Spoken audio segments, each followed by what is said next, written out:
The dust swirled around the old, rusted gates of the Miller ranch, carried by the autumn wind like whispered memories of better days. Jason Miller stood at the edge of the driveway, gripping the steering wheel with a mix of nostalgia and quiet determination.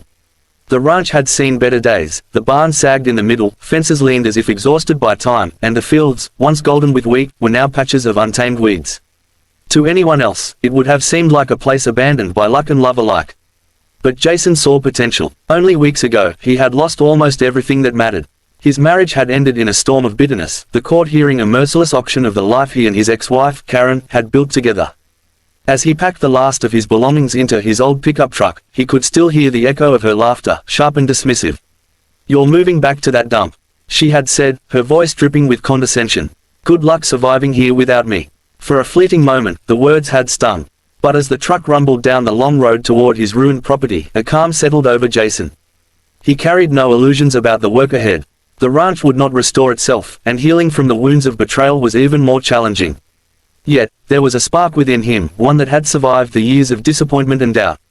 Jason had left the courtroom with a clean slate and a plan that no one could see. Karen thought she had left him broken and penniless, but she was unaware that, in the months before their divorce, Jason had quietly sold a small tech startup he had invested in years ago, a decision made in secret to ensure his independence. The sum, now safely invested and growing, amounted to a staggering $10 million. It was not for vengeance, nor for ostentation. Jason had learned something vital over the years. True wealth was not measured by money, but by purpose, generosity, and the lives you touch. When he arrived at the ranch, the familiar smell of dry earth and hay filled the cabin's creaky interior.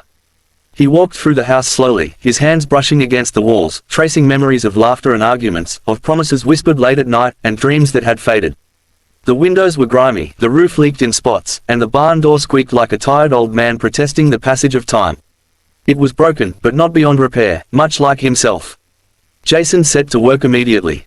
He began by clearing debris in the barn, repairing the fences, and bringing in fresh supplies for the livestock that still grazed stubbornly in the pastures. But he did not stop there. He noticed the children in the nearby town struggling with limited resources. He saw neighbors battling illness without support. He realized that the wealth he had amassed could do more than rebuild his property, it could rebuild a community. One chilly morning, a young boy named Timmy approached him timidly. Timmy's small dog had fallen into a ravine near the edge of Jason's property. Without hesitation, Jason dropped his tools and climbed down the steep embankment, coaxing the dog back into safety.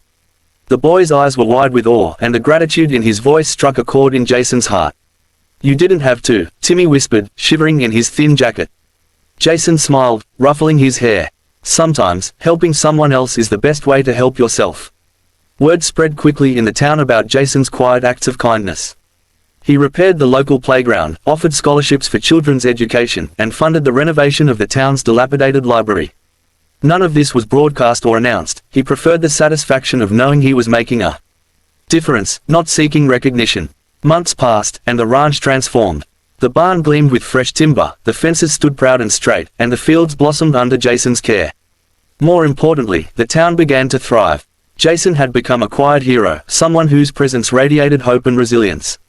Then one day, Karen returned. She had heard rumors of the changes, not only to the ranch but to Jason himself. She pulled into the driveway in her sleek car, her heels clicking against the polished wooden floor as she entered the refurbished barn, expecting to find a man humbled and broken by life. But what she saw stopped her in her tracks. Jason stood with his arms crossed, surveying the fields, his face calm but radiant with purpose. Children ran past, laughing, carrying baskets of fresh vegetables. The townspeople worked side by side in the renovated community center, offering smiles and nods of respect. The old ranch had been transformed into a haven of hope. Karen's voice caught as she spoke. You've done all this." Jason turned, his expression gentle. "I never wanted to prove anything to you. I wanted to prove it to myself, and to anyone who needed a little hope." The weight of realization struck her. The man she had underestimated was not broken, he was unbreakable. He had taken adversity, loneliness, and betrayal and used it to rebuild not only his life but the lives of everyone around him.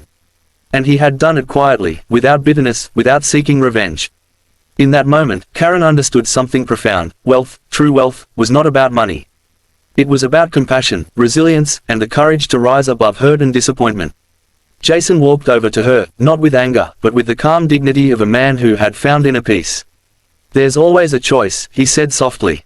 You can choose to laugh at someone's misfortune, or you can choose to help them rise. Karen nodded, tears welling in her eyes. She realized that life had given her a front row seat to the kind of greatness that comes not from riches, but from the heart. And for the first time, she saw Jason not as the man she left behind, but as someone who had risen far above what she could have imagined, a man whose greatest fortune was not measured in dollars but in the lives he had touched. Jason returned to his work, not seeking admiration, not craving apology, but simply living a life of purpose. And as the sun set over the rolling fields, the golden light touched the barn, the fences, and the smiling faces of the community he had rebuilt.